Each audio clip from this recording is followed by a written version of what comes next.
You might think you can't turn a flip-flop into a piece of art, but you would be so wrong. The team of sculptors at Ocean Soul in Nairobi, Kenya, carves the most common footwear on the planet into hippos, giraffes, whales, and more. And so far the company says it has cleaned up around 10 million sandals from beaches, streets, and landfills. They cost like $1. The problem with that is they break very easily. So what you have is a huge menace. It flip-flops everywhere. In fact, in some parts of the world, flip-flops make up nearly a quarter of ocean plastic. Can a team of hand-carving artisans make a dent in such a huge source of litter? We went to Nairobi to see how Ocean Soul makes art using worldwide waste. This style of sandal is some of the oldest footwear we have, dating back thousands of years. As plastic became cheaper toward the end of the 20th century, foam flip-flops took off. Today, we make over 1 billion of them every year, but most don't last long. That means a lot of flip-flops end up in landfills and waterways. In Kenya, the coasts are often littered with them. So trashes come from even as far as from India, Philippines to over here. So sometimes we are shocked. We have a network of collectors that collect flip-flops from our weekly beach cleanup efforts at the coast of Kenya. When you bring the flip-flops to us, we pay you an equivalent of 30 cents US per kilogram. You'd need to bag more than 25 pairs to make the minimum daily wage of a typical worker in Nairobi. All told, collectors usually bring in about 1 ton of flip-flops per week. That's more than 3,000 sandals. First, the shoes go through a thorough hand wash using water and detergent. We live in a very hot climate. It takes probably 2 to 3 hours for them to dry, and then our artists will come to pick them and use them to make the sculptures. For small and medium sculptures, workers die-cut the flip-flops into templates.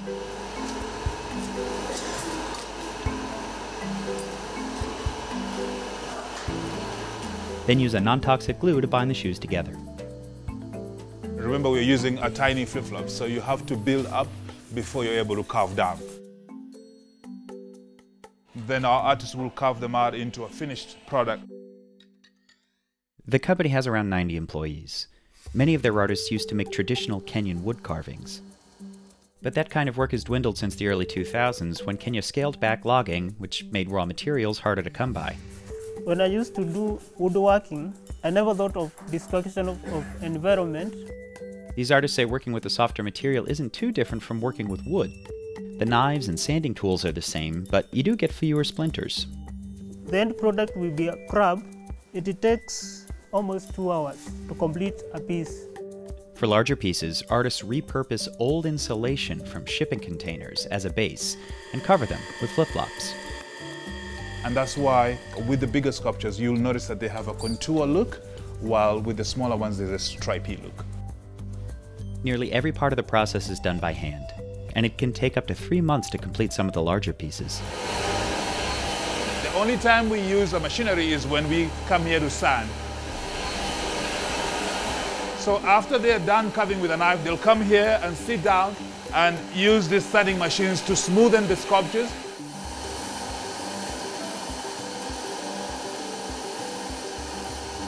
I'm gonna walk out of here because it's too noisy.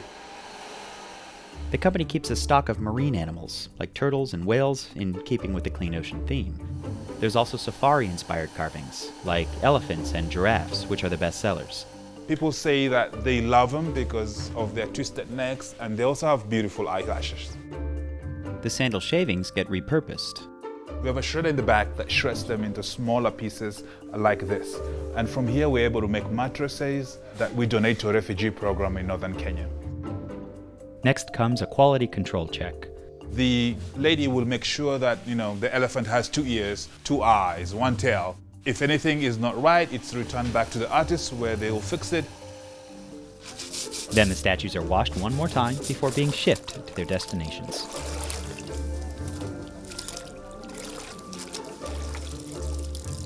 The plastic and rubber often used in flip-flops poses a unique danger to marine life. They actually target plastic, thinking that is food. The smaller fish, having ingested plastic, tends to be buoyant in that they are not able to dive down into the ocean because of that light material in their stomach. Julie Church, the conservationist who founded Ocean Soul, got inspired after a visit to the Kenyan coastline in 1997. She noticed that a lot of kids were making toys out of discarded flip-flops, and from there she got an idea that she could actually replicate the same model. Now the team collects and carves more than 700,000 flip-flops a year. And the Pope himself was presented with an elephant carving when he visited Kenya in 2015. So this is the gift that I hope will accompany you on your very important journey through life. Joe and his artists aren't the only ones who've noticed the world's massive flip-flop problem. Firms big and small have introduced flip-flops made from ocean plastic, and even flip-flops made from algae that are 100% biodegradable. The company sells about a third of the pieces to shops, museums, aquariums, and zoos around the world. They're also sold online, in a store in Northeast Florida, and in gift shops around Nairobi. We saw that there was a niche and there was business to be made, and that's how we started it. We had a rhino the same size as this lion, and it was going for 43,200. I'm looking for antelopes and maybe zebras to take to my friends. Did you know it's from garbage? No, I had no idea about that, but they are so beautiful. But the combination of COVID and the war in Ukraine has brought on new challenges. Our hardest duty right now is actually getting our stuff from Kenya to abroad.